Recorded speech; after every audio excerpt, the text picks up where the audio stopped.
100 feet away, from here to the back of the room, metallic object glowing, hovering there in the clearing.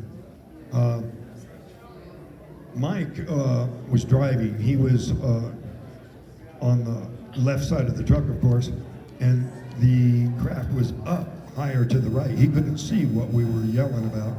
And so he said, Mike, stop the truck, stop the truck. And he actually had to lean over to see what it was.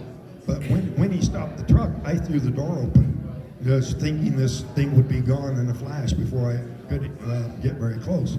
And I was actually kind of counting on that because it was a pretty scary proposition what I was doing, getting out and going up to there. But I was pretty much expecting it to take off before I got very close. The closer I got, the more I became frightened by the sound it was making. It was a very complex mixture of tones, a deep throbbing bass that you could feel in your bones more than actually hear with your ear. A pulsing kind of a powerful sound. And then a real high-pitched kind of a sound that carried, and again, that was almost not sonic, but something else, because it's one of those things where you change the position of your head and it changes this high-pitched frequency.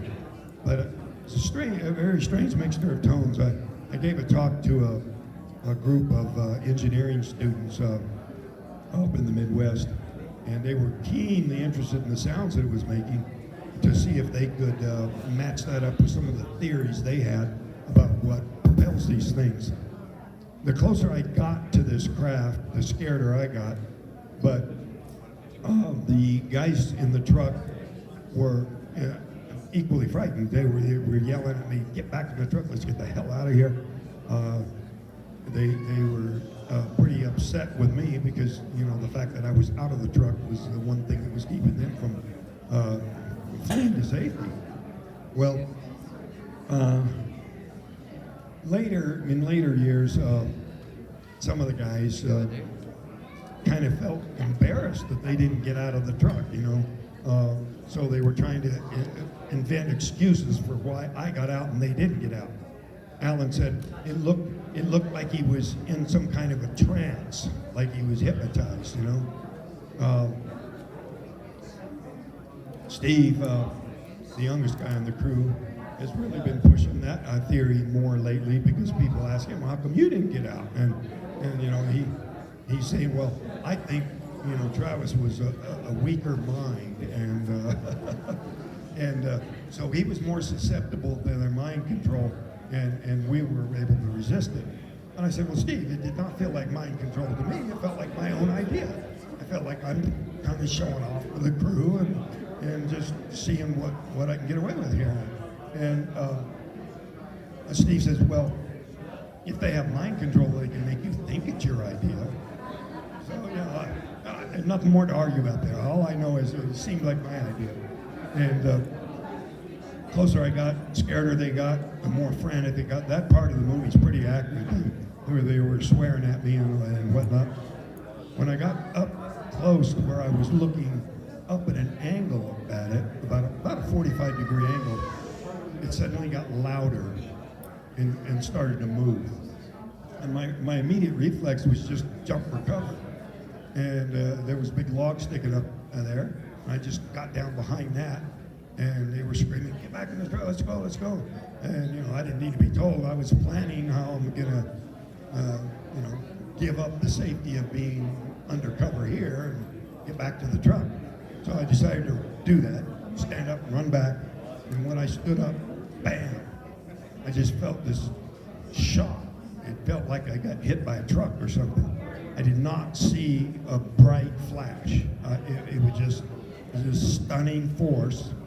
The one thing I could compare it to is where I was at an athletic event, and I stepped into it between some people, and there was somebody running full blast, collided with me. Bam! I didn't see it coming, and the sort of numbing, stunning shock and I was unconscious.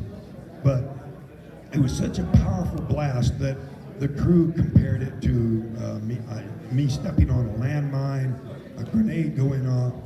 But the one thing they were all sure of is that it killed me. They said they were yelling at us, he's dead, it killed him, it got him.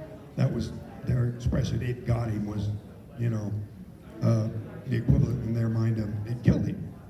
And, people have asked me, do I resent the crew for taking off at that point? Do I felt like they were cowardly or somehow abandoned me? And I say, no.